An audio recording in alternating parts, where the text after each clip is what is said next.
Friday Night Racing on Off the Ball. Brought to you by Horse Racing Ireland. Love every racing moment. Visit hri.ie. Yeah, you're very welcome along to Friday Night Racing on Off the Ball, brought to you by Horse Racing Ireland. Live every racing moment at hri.ie or follow the Twitter account at HRI Racing, hashtag every racing moment.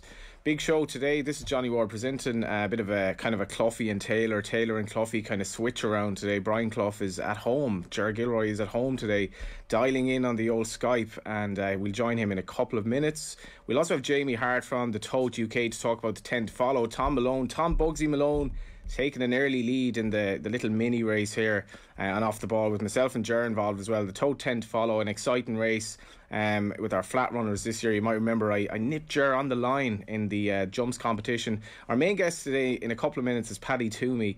He's a 25% strike rate with his runners on the flat in Ireland, so he's competing essentially at the top level in the world.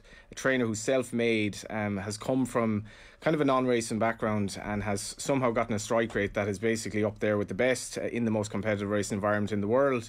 How are you, Ger? I'm very well. I'm looking forward to this. These stories are always amazing. Yeah, it's just, I guess, you know, the people that come from the dynasties is one thing, but I'm always intrigued. You know, I think Fran Berry went down to Jim Bulger this week for a little thing for HRI. Jim Bulger, self-made, and often the stories of the guys like Martin Pike, Gordon Elliott and Jim Bulger, who came from a non-racing background, is very compelling, I guess. Well, what I like about this is that it involves taking your communion or your confirmation money and deciding, actually, you know what, I'm not going to spend it on sweets or a bike. I'm going to change the rest of the course of my life, and potentially, who knows, if the wins keep coming thick and fast, the sport of horse racing in Ireland forever. Yeah, this is actually alluding to a very interesting story of how Paddy got the wherewithal to sort of invest in racing, and it involves dealing in a little bit of livestock as well. We have a racing competition as well before we get to Paddy Twomey. A special treat you can enjoy while watching the Tattersalls Irish Guineas Festival at the Curragh this weekend. We should note that it's been biblical rain in the East Coast over the last 24 hours. There is an inspection in the morning with a view to the Guineas. Pat Keogh, I think the outgoing boss at the Curragh, said he expected something like 15 mils, but they got something like 35 overnight. Essentially, they don't want much more rain or they could be in trouble, waterlogged in places today. But inspection in the morning, and we'll see what happens if it is called off tomorrow, because we obviously have Sunday's Guineas card as well. Fitzers and the Curragh Racecourse will deliver a luxury afternoon tea box to your front door. It includes a selection of indulgent, savoury and sweet treats, tea selections and a bottle of Prosecco for two people, which obviously makes me remind you that you have to be over 18 to enter. To be in with a chance of winning, just tell us who won the Tattersalls Irish 2000 Guineas last year. We take the name of the horse or the jockey or trainer's name. Text your answer to 53106 now for 30 cents, and we'll call you back after the show. Bear in mind you have to be over 18 to enter, and it was a bit of history last year, and it might be a bit of history this year as well, because Paddy Twomey with Fancy Lady running in the Fillies Guineas on Sunday. Paddy, this is an incredibly exciting weekend for you, I'd imagine. Yeah, we're looking forward to it. Hopefully it'll go ahead. You know, there's plenty of rain there, but I'd say a bit of luck it'll go ahead. What's the weather been like in your neck of the woods? Very wet. The same I'd say as the Curragh. You know, everything is sodden, very wet this morning. But you know, it's the end of May, so if there's if it stops raining at all, I think the ground will take it pretty quick. How do you, how do you sleep and how do you prepare for a classic weekend like this very early in your fledgling training career? Do you take things in your stride, or is it another day, or can you feel the buzz kind of as you anticipate the day coming? You know, you're always looking forward to the big days, but the reality is tomorrow morning at 5:30 the clock will go off and we'll do the same things we always do, and hopefully the day will go well tomorrow and again the next day. Just tell us about your background. You got into, I think, the investment process very early by dealing in cattle before your even teenage years, I believe. Yeah, I did. I bought and sold. I made my communion and I saved up what I had, and I bought a few calves and sold them and bought a few cattle and bought horses, and I continued on in that vein ever since. I guess that implies that you're a farming background essentially. Can you tell us where you're from and your family history? Yeah, I'm from a place called Innishannon, on the edge of West Cork there near Kinsale, and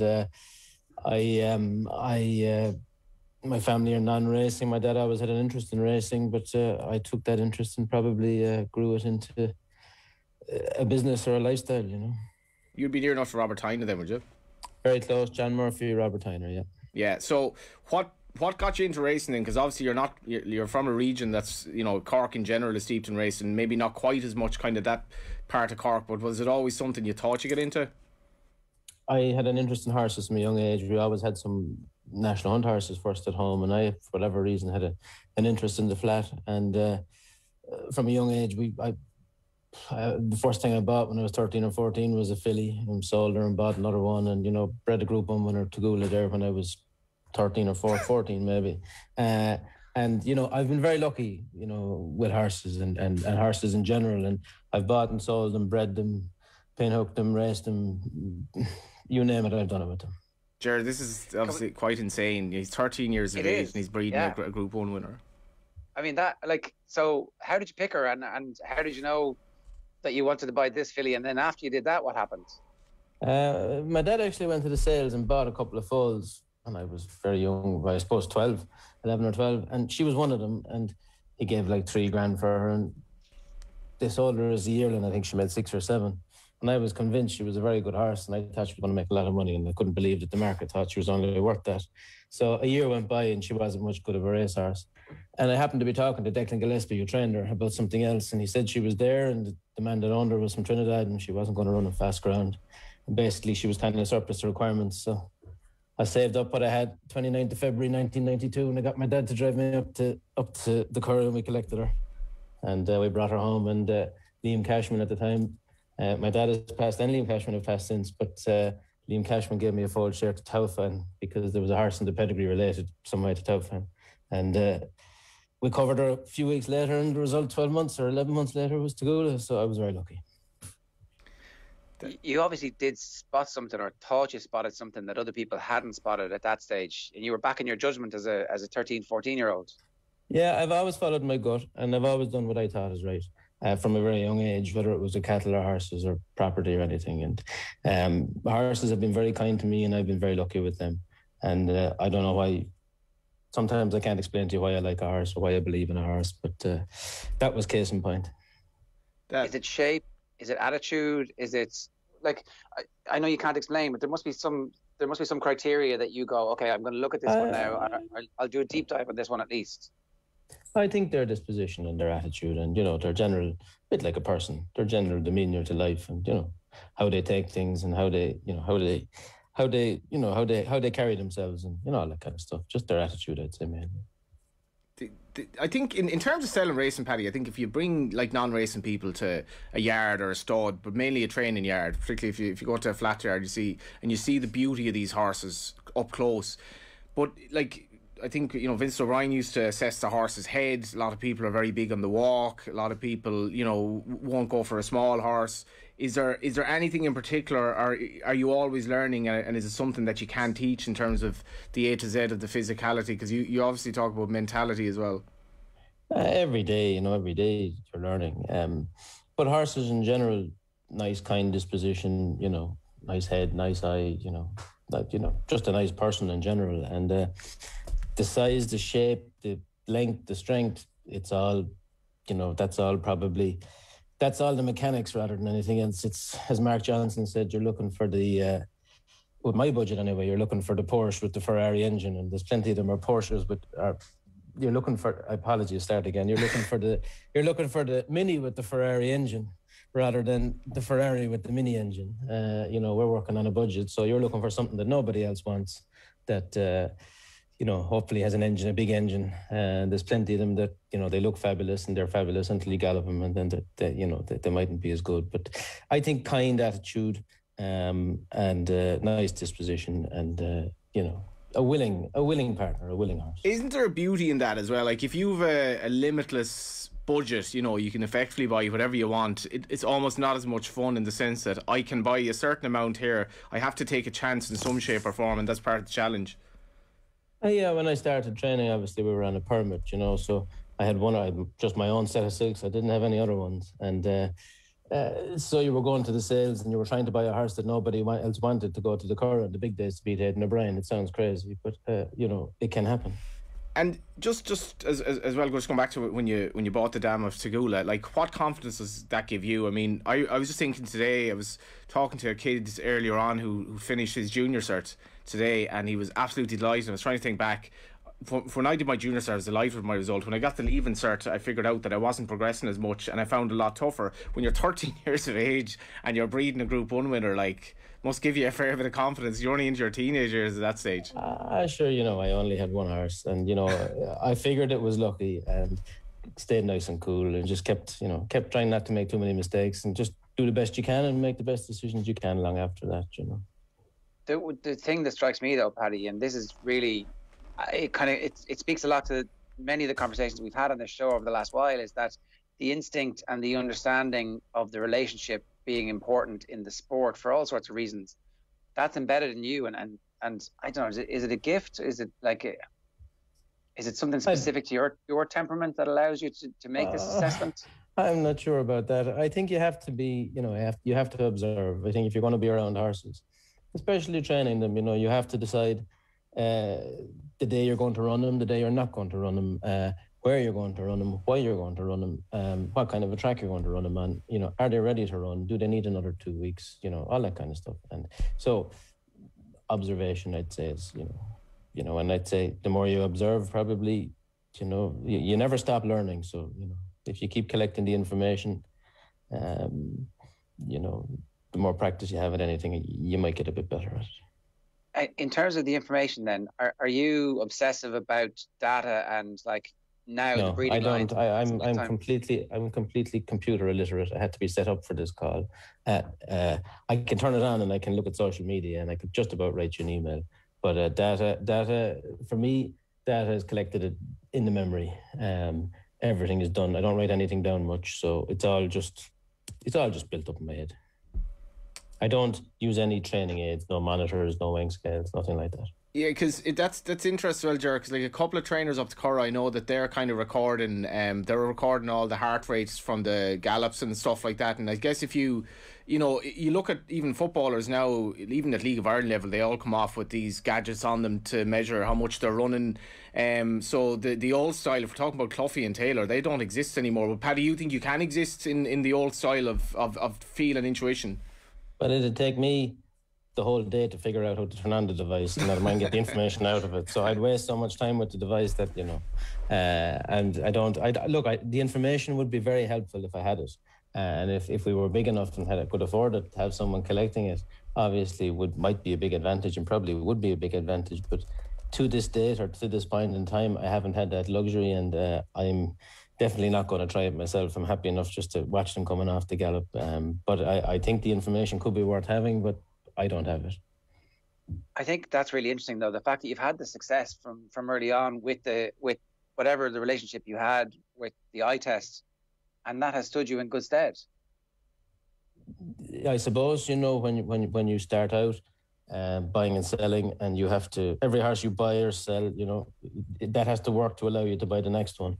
And when you take all the steps and you keep coming up along the line, it keeps the mind focused, because the mistake sets you back. So, and you're going to make mistakes, but just if you don't make it twice, you'll be okay. The other thing that we did when we started this a couple of years ago was that we interviewed different people who had very specific jobs at different stages the whole way along, all the way from conception to them actually being Grade 1 winners. You've done basically all those jobs as well, so it feels like you've got this deep understanding of where a horse is in its development and its process, and when it's ready to run. That bit of knowledge and information you've kind of had to gather by doing all those jobs, presumably also is very beneficial to you. I said it a few times in the past that I think, I'd like, I'm 42 and I'm kind of starting training, and I kind of say I wish I started when I was 25, but I mightn't have been, I think the life experience and the experience of dealing with horses from, as you say, from conception all the way through to racing and on into breeding gives you a great understanding of every part of the horse. And I've worked with every part, from foaling them to buying them, selling them, training them, whatever it is, in good times and bad times, and seen all sides of it. So I guess it does give you a kind of a big understanding of the horse as a as an individual and as an animal, apart from a racing machine, before that, it gives you an understanding of how they tick and how they work. And, you know, it probably, in comparison to a guy who has been a top rider, jumps off the horse and decides he's going to be a trainer and, you know, has been brilliant at the riding, but, you know, probably didn't know which stable the horses lived in. It is harder for him because he has to figure out how all parts of the animal work at a given time. And, you know, he's probably put in there with first-rate horses because he's been successful at his previous career, and that is difficult. Whereas someone like me has been lucky in a sense to come up under the radar. You got to understand how horses work, and you got to start with 1 and then 2 and then 10 and then 20. And whereas, you know, that guy that we discussed, whoever he may be, probably started with 50 and they were, you know, of a high level. And then it's harder because the mistake is, you know, it's more obvious. Yeah, of course. Look, anytime we get somebody on who talks about pinhooking, I always just want to, what exactly is pinhooking? Because it always seems like a bit of a mystery to me. I'd say it's a mystery to a lot of people. It's a difficult. Basically, pinhooking is buying a product, a horse in this case, at one point and selling it within a 12 or 24 or whatever month period. You buy it at X and you're hoping to sell it for multiples of X. I'd say statistically 75% of horse pinhooks probably lose money, but it's challenging. It's buying a horse in a day, rearing him, whether you buy him as a foal and rear him and nurture him and bring him back and sell him to the judges as a yearling, or you buy him as this time of the year, you buy him in the autumn as a yearling and break him and train him, and people bring them to the breeze ups there that we're just on, well, they're on at the moment, last week and next week, and sell them galloping over a couple of furlongs. There's a couple of different ways of doing it, but it's basically buying and selling a horse again within a 6-12 month period, sort of. If you look at a baby, you don't necessarily see a basketball player, you don't see a jockey, you see a baby. So how do you know when you look at a foal that this horse, I actually want to buy him? And then if you're talking about your budget, you look at Dawn Approach saddling a Guineas winner. Dawn Approach is practically written off as a stallion. He's at a Renaissance, maybe Glen Eagle, something similar. Do you kind of go against fashion then if you're working within a budget? And how does it work when you're looking at essentially a baby? You're looking at a foal, I want to pinhook this lad down the line. What do you take into account? You're looking for an athlete first. You know, every day you buy a horse, you must buy something that you'd like to buy yourself at the next stage. So whether that's, you know, buying a foal or a yearling, you have to buy one that you think that the next day you turn up with it, that you'd like to buy it from yourself, if you know what I mean. And you're looking for an athlete, and statistically, some people buy more of the better ones than others, and some people buy less, and some people are lucky, and some people are not. And, you know, it's an inexact science. You're looking for an athlete. Like, is your athlete the same athlete to the next lad, or do you see something totally different? Something totally different, you know. Like, and the thing about it is, the first athlete could be 15, 1.5 and 430 kilos, and the next athlete could be 17 hands and 600 kilos. You know, it's like humans. You know, it's to try and figure out, you know, to try and buy as good a horse as you can any day you go out, you know. How much is important, you're with humans, how much is important in terms of man management as well, keeping the horse happy and knowing the horse's kind of mental quirks and knowing not to piss the horse off effectively as well? Horses will only perform if they're happy. You know, like, if you're not happy yourself, if you're happy and you're content in how you're going about your daily life, generally you'll get on pretty well. And if you're grumpy and horses are the same. If a horse is in an environment that he's not happy in, it's hard to expect him to give you all, you know, whatever he has to give, or his maximum, and his or her maximum. And you know, happy, healthy horses generally make good race horses. If you're just looking at the notes there, it says you bought the farm in 2006. How'd you go from that to becoming a trainer? And was that the plan, or was it something after your pinhook and you said, well, like, this is almost a logical thing to do at this stage, and you're backing yourself like the 13-year-old backed himself? I've always wanted to train. At various stages, probably didn't think it, you know, wasn't sure it had happened, but I bought the farm and I was buying foals and selling yearlings, and I was breeding some mares, and I kind of figured out pretty quick that if I was going to keep the show on the road, I needed to earn money more than once a year. So I decided I'd sell a few, I'd buy a few yearlings and sell them at the 2-year-old sales, the breeze ups. So that happened, and built a small circle gallop and tipped along at that, and didn't sell a couple, and enjoyed training him, and sent a few to Joanna Morgan, who trained for me before she retired, and we had great success together. And Joanna retired, and I kind of was in a position that I probably couldn't afford to pay a trainer, and I decided I'd get a permit and start tipping around, and did that, and the first one won, and we had a couple of winners at Punchestown, and we had a winner and a second at Punchestown at the festival. And the Turf Club kind of told me that I was expected to get a trainer's license in 2016, that I'd had too many runners on the permit, and that basically, you know, you're going to go back to school for a week and do the trainer course. So I told them that I didn't think I needed a full license, but anyway, they told me they thought I did, so I had to. So the musical chairs could only go on so long. Yeah, that was how I got the trainer's license, and at the time I thought it was crazy. I thought I didn't need it, but they were right. Friday Night Racing is brought to you by Horse Racing Ireland. I suppose. I know. Yeah, I suppose. I don't know, Ger. It's remarkable that you can start off with such a small base, and when you hit success so early, then you know, well, I got to go with this. It sounded like it was a gentle kind of push that you needed to go, actually, I will take my license out. Yeah, you know, it was, and look, I enjoy training and I enjoy running. I enjoy, like for this weekend, I enjoy competition and I love winning. And so when the opportunity came, I decided that, you know, now is the time and we'd give it a kick. And I built gallops and extended the yard and decided that, you know, I asked a few people that I knew at the business, would they be interested in giving me a horse? And luckily some of them did. So now for the first time in 2016, not only had I the white and green colours, my own colours, I had the other breeders decided they'd give me a horse or whatever and give me a chance. And luckily for me and them, we had some success. Yeah, and you mentioned that. I suppose Sinela, who obviously runs as well, you did a couple of entries in the racing which she runs. You'd Sinela and you'd Stormy Girl, who you bought. The success of Sinela out of Michael Halford's, I'm working off memory here, was bought for 100 grand, give or take, sold for something like 900. Obviously runs in famous colours now. That's a massive feather in your cap. Look, Sinela, we're lucky in that, you know, my background in bloodstock allows me with those fillies to buy them at the sales, and I have owners who are happy to, you know, to own them and to let, you know, to take some of them. I race them myself and the owners do, and I'm grateful to them for that. But they're again they're a good business idea for us, because if they don't move on or progress, we can cover them, you know, and breed foals out of them. And if you're lucky that some of them progress, you know, like Sinela was great, and it was a great success story, and you know, she was a lucky filly for us, and you know, but you take it in your stride and you move on, you know, and it's great that.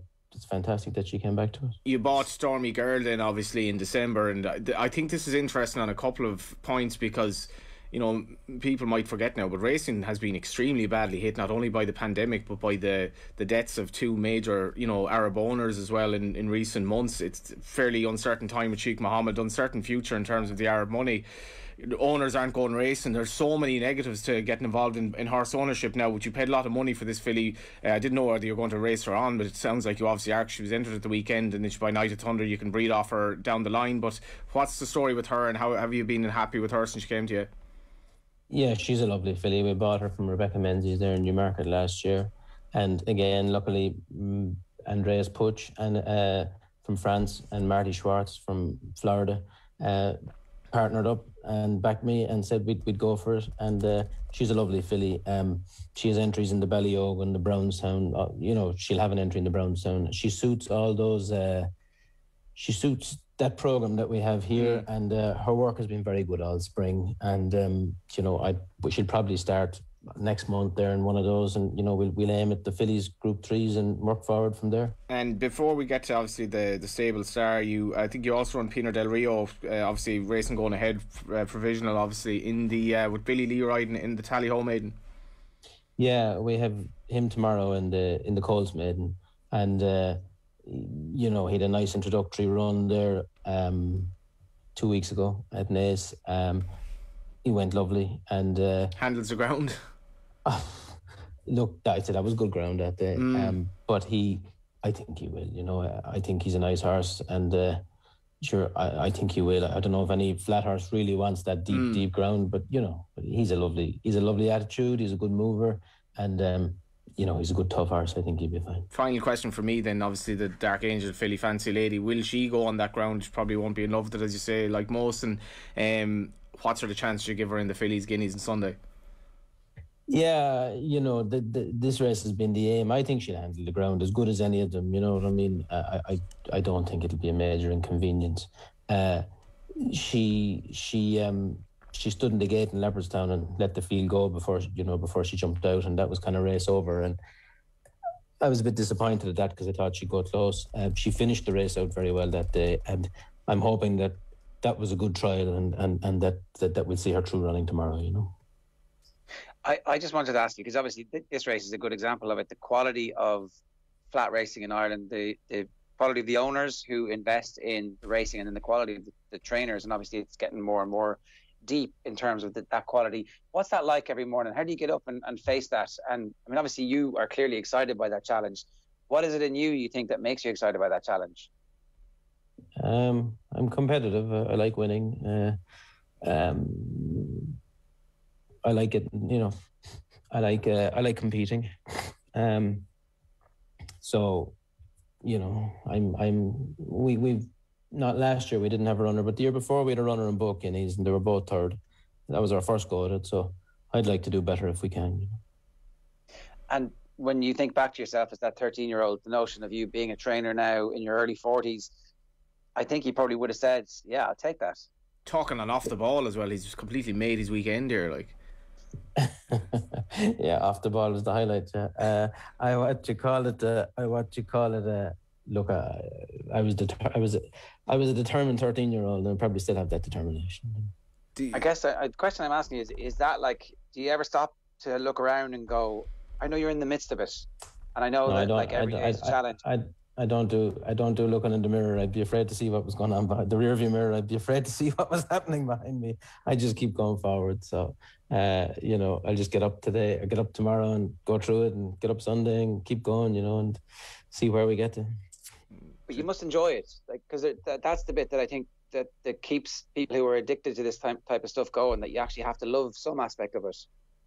Oh, I love training, and I love racing, and I love going. I love watching the races. I love the buzz of, you know, you're hoping they're going to run well, and you know, it's every time they go down and go in those stalls, you're being put, you know, your opinion, your judgment has been put to the sword. It's been put to the test, and I get a great kick out of that, and I get, you know, I appreciate how hard it is to do it in Ireland, and I appreciate everybody that partakes in it. You know, all of us. It's you know, it's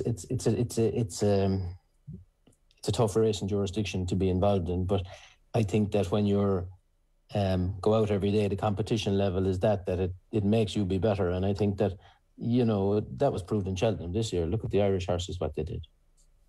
Paddy, you've made unbelievable waves yourself. If you can keep this 25% strike rate going into the age of, say, Kevin Prendergast now, that'll be another 50 odd years or so, and that'll be interesting. Yeah, well, sure.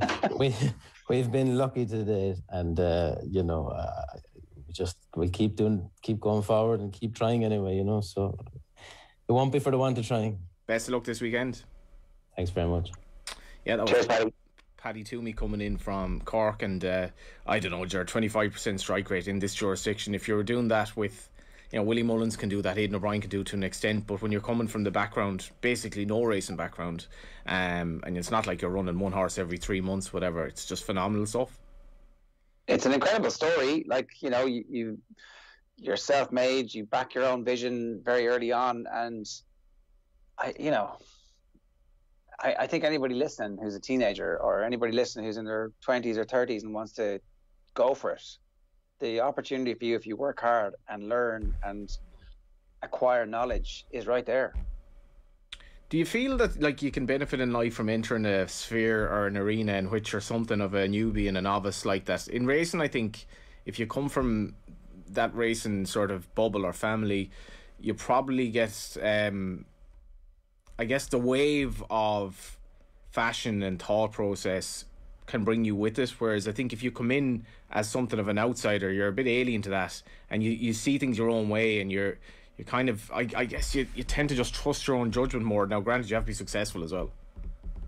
I think there's always that dual aspect in racing where it's a business, and at the same time there is the element of sporting chance. In most businesses there's not that much chance, you know, the company with the best product and the best price and the best opportunity tends to win out. But this is different because there's so much that is uncertain. The outcome is uncertain in most cases. Frequently, a jockey can get a performance from a horse that means that the third or fourth best horse in the race actually wins. And I think that opens up the possibility of outsiders coming in and doing something completely crazy, something completely different, and being successful. And then the other thing is that, like, the nature of the business is that the breeding is so important, and sometimes what is in the genes doesn't transfer through, and sometimes stuff that is in the genes has been hidden for a period of time, and somebody uncovers a way to get it out. And that, I mean, it's not a miracle. There's obviously a lot of science and biology in it, but that is not straightforward. Just fine as well. You mentioned pen hooking as well, and like my father would have bought cattle and sold cattle on to make a profit. That's exactly what pin hooking is.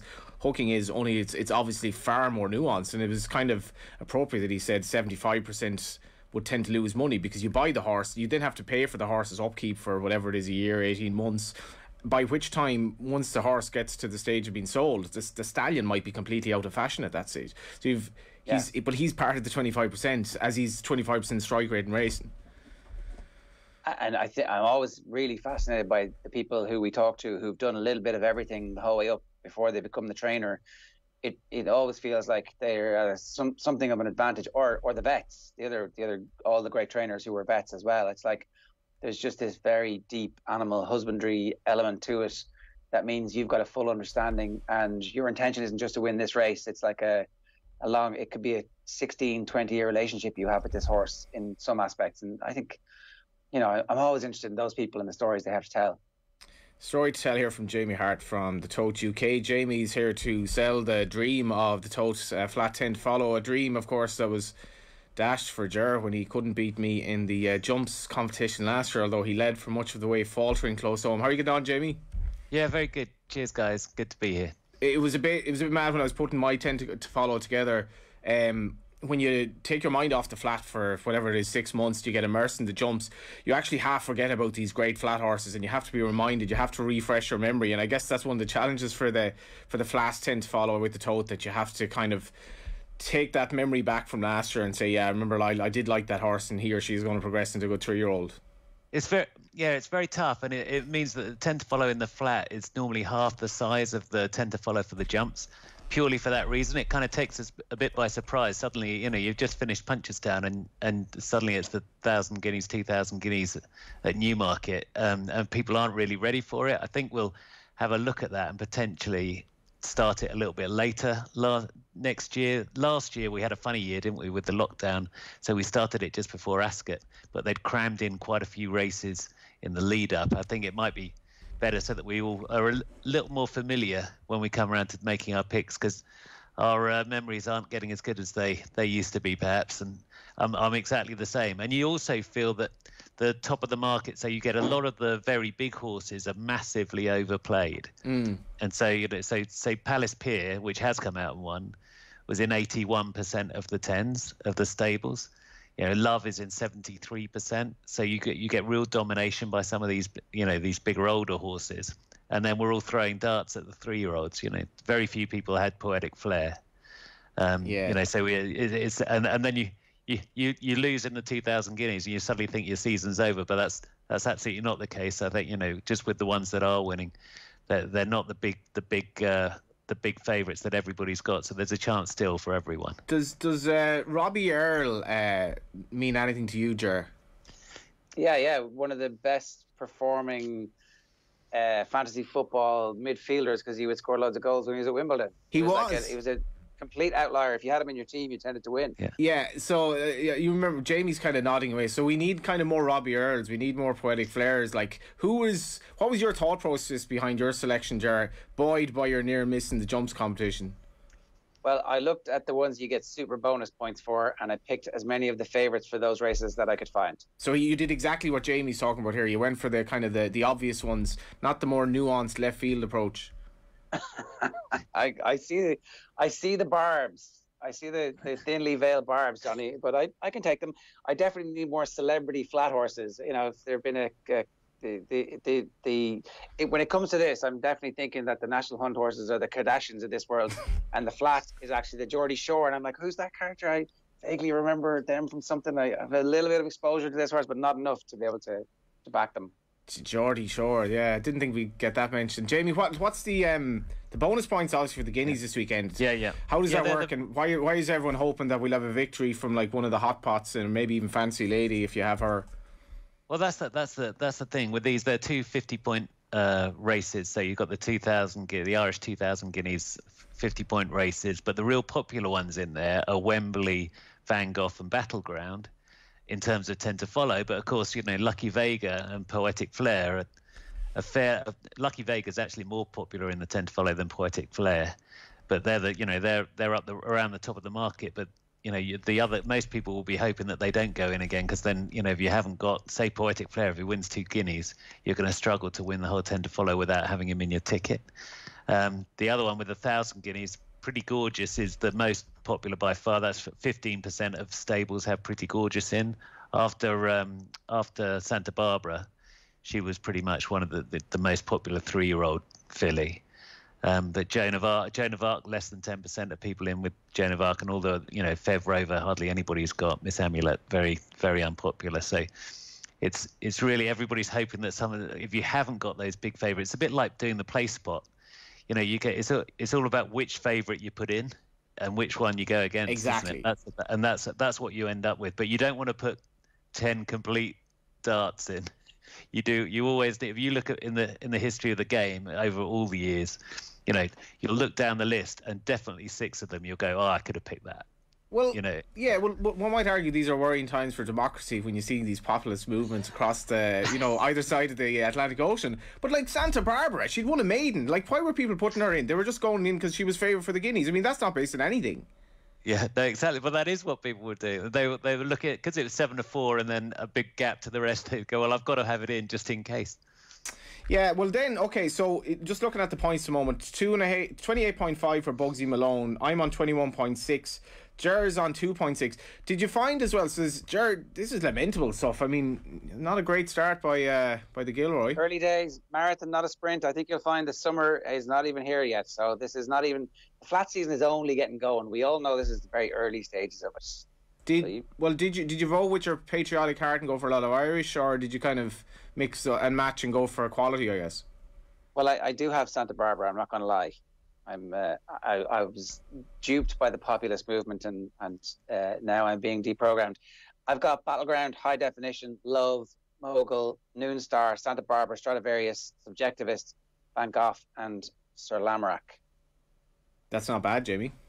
Well, Santa Barbara's in. 63% of people have Santa Barbara in their stable, so you can't beat anybody up for that. I think it's finding those other ones around it. I think Broom's an interesting one because he favourite for the Tattersalls Irish Gold Cup on Sunday, which is a Group 1 that gets 25 points plus the tote return on it for your extra bits.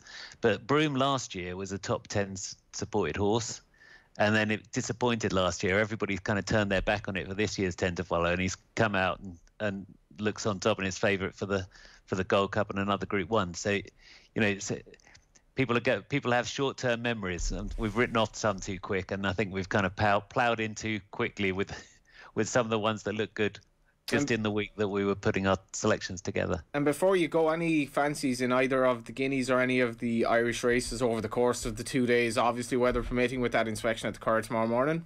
I did. I mean, I did actually have Poetic Flare in my tend to follow, and I backed him for the 2,000 Guineas, and I'm sticking with him. I think he's completely unsuited by that kind of stop-start nature of the French racing. He was fighting for his head at the start in that slow pace that it just turned into a sprint over at Longchamp. So I'm going back with Poetic Flare. I think if he hadn't gone to France, he'd be half the price. And given that I think we can put a line through that, I'm behind him. In the 1,000 guineas, It's got to be pretty gorgeous. The trouble is, I just don't like them when they've had an interrupted prep, and I know that it might have been something small, but you don't really know, and so I'm looking away from pretty gorgeous, and I'm in with Joan of Arc. Joan of Arc, quite well named given the weather over the weekend. Let's hope racing goes ahead. Thanks, Jamie. No problem. Good to talk.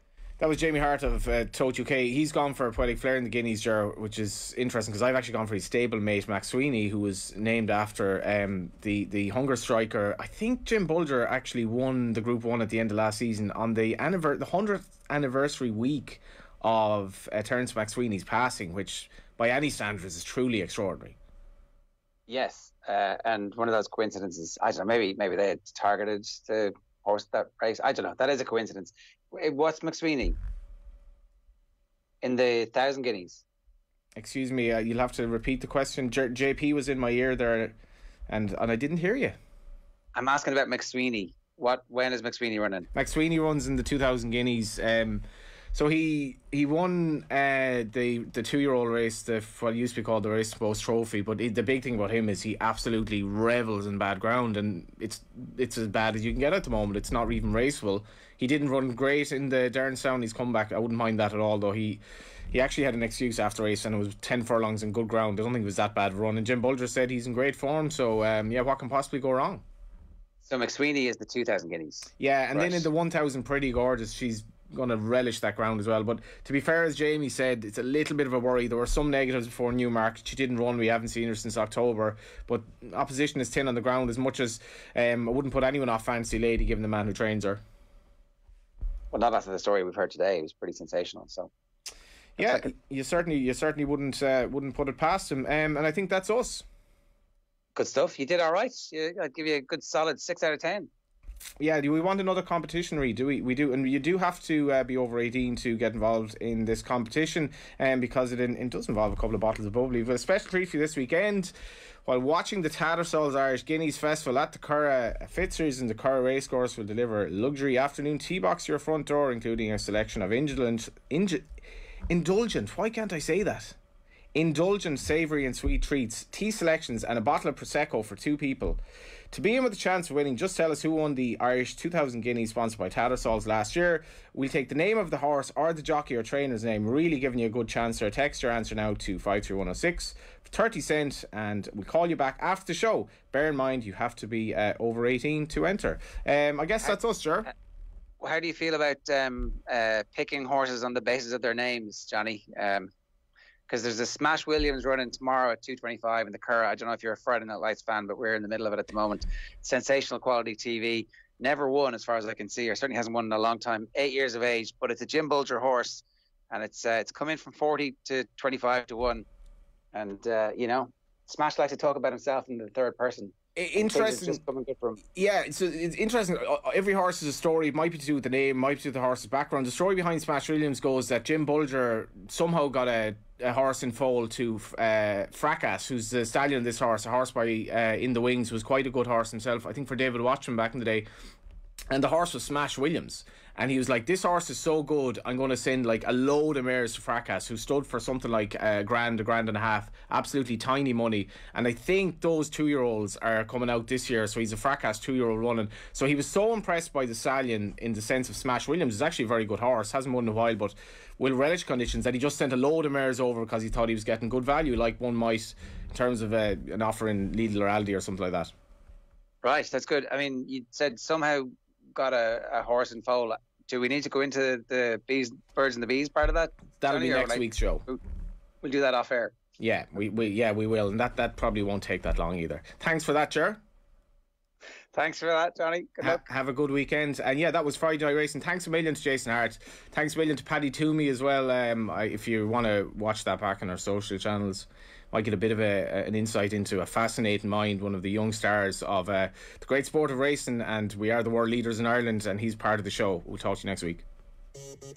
The Paddy Power Half Hour on OTB Sports. Minimal contact in stadiums. That shouldn't stop the usual suspects from going down. Gamble responsibly. Gamblingcare.ie.